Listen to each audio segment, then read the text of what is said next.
గతంలో మేము డబుల్ బెడ్రూమ్లు ఇచ్చి ఆదుకునే ప్రయత్నం చేస్తున్నాం. ప్రతి దాంట్లో కోటా పెట్టి వారిని ఆదుకునే ప్రయత్నం చేశాం. భవిష్యత్తులో ఇంకా ఎక్కువ చేస్తాం. కానీ ఈ ప్రభుత్వం దివ్యాంగుల సోదర సోదరీమణులకు ఇచ్చిన హామీలు అమలు చేసేదాకా వదిలిపెట్టమంటూ కేటీఆర్ హెచ్చరించారు. కాంగ్రెస్ ఇచ్చిన హామీలు నిలబెట్టుకోవాలి. కాంగ్రెస్ పార్టీగా ఇచ్చిన హామీలు వెంటనే అమలు చేయాలని వారు ఇవాళ అసెంబ్లీకి రావాలని ప్రయత్నం చేశారు.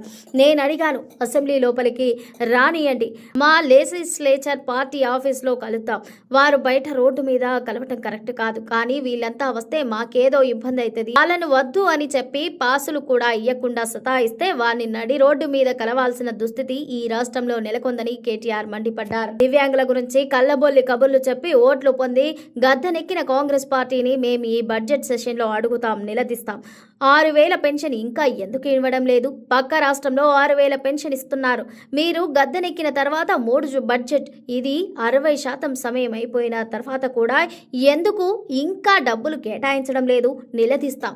దీంతో పాటు దివ్యాంగులకు గతంలో మేం డబుల్ బెడ్రూమ్ ఇండ్లు ఇచ్చి ఆదుకునే ప్రయత్నం చేసినాం. ప్రతి దాంట్లో కోటా పెట్టి వారిని ఆదుకునే ప్రయత్నం చేస్తాం. భవిష్యత్తులో ఇంకా ఎక్కువ చేస్తాం. కానీ ఈ ప్రభుత్వం దివ్యాంగ సోదరీమణులకు ఇచ్చిన హామీలు అమలు చేసేదాకా వదిలిపెట్టమని కేటీఆర్ హెచ్చరించారు. రేపు ఇందిరా పార్క్ దగ్గర వాళ్ళు రీలే నిరాహార దీక్షకు పిలుపునిచ్చారు. దానికి కూడా మా మద్దతు ఉంటుంది. పార్టీ నాయకులం కూడా హాజరవుతాం. తప్పకుండా దాన్ని కూడా విజయవంతం చేయాల్సిందిగా దివ్యాంగ సోదరులను విజ్ఞప్తి చేస్తున్నామన్నారు. దాదాపు 6.5-7 లక్షల మంది దివ్యాంగులు ఉన్నారు. వారికి కాంగ్రెస్ పార్టీ చాలా వాగ్దానాలు 100 రోజుల్లోనే 6,000 పెన్షన్ అని చెప్పింది. అట్లాగే ఆర్టీసీలో ప్రయాణం కల్పిస్తామని చెప్పి హామీ ఇచ్చింది. అట్లాగే బ్యాక్లాగ్ పోస్టుల విషయంలో కానీ, చదువుల విషయంలో కానీ చాలా వాగ్దానాలు వారి అభయహస్తం మేనిఫెస్టోలో చాలా వివరంగా ఇచ్చారు. అవన్నీ కూడా ఇవాళ మా సోదరుల దగ్గర చాలా వివరంగా వారి ఫోన్లలో వారి మనసుల్లో ముద్రించుకొని పోయి ఇవాళ నిజానికి శారీరకంగా తెల్లారి లేస్తే అవస్థలు పడే దివ్యాంగులు వారు కోరుతున్నది ప్రత్యేకంగా కొత్తగా ఏమీ లేదు. కాంగ్రెస్ ఇచ్చిన హామీలు నిలబెట్టుకోవాలని, కాంగ్రెస్ పార్టీగా ఇచ్చిన హామీలు వెంటనే అమలు చేయాలని వారి వాళ్ళ అసెంబ్లీలోకి నిజానికి రావాలని ప్రయత్నం చేశారు.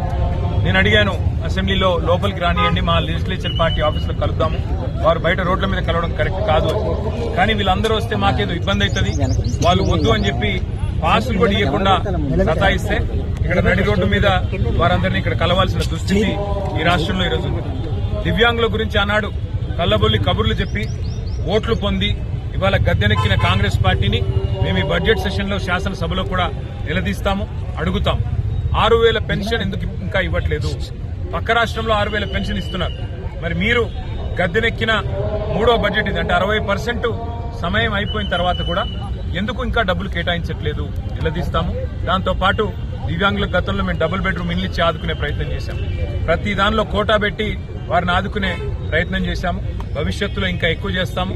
కానీ ఈ రోజు ఈ ప్రభుత్వాన్ని మాత్రం వారికి ఇచ్చిన హామీలు, ముఖ్యంగా దివ్యాంగ సోదరులకు సోదరీమణులకు ఇచ్చిన హామీలు అమలు చేసేదాకా వదిలిపెట్టాం.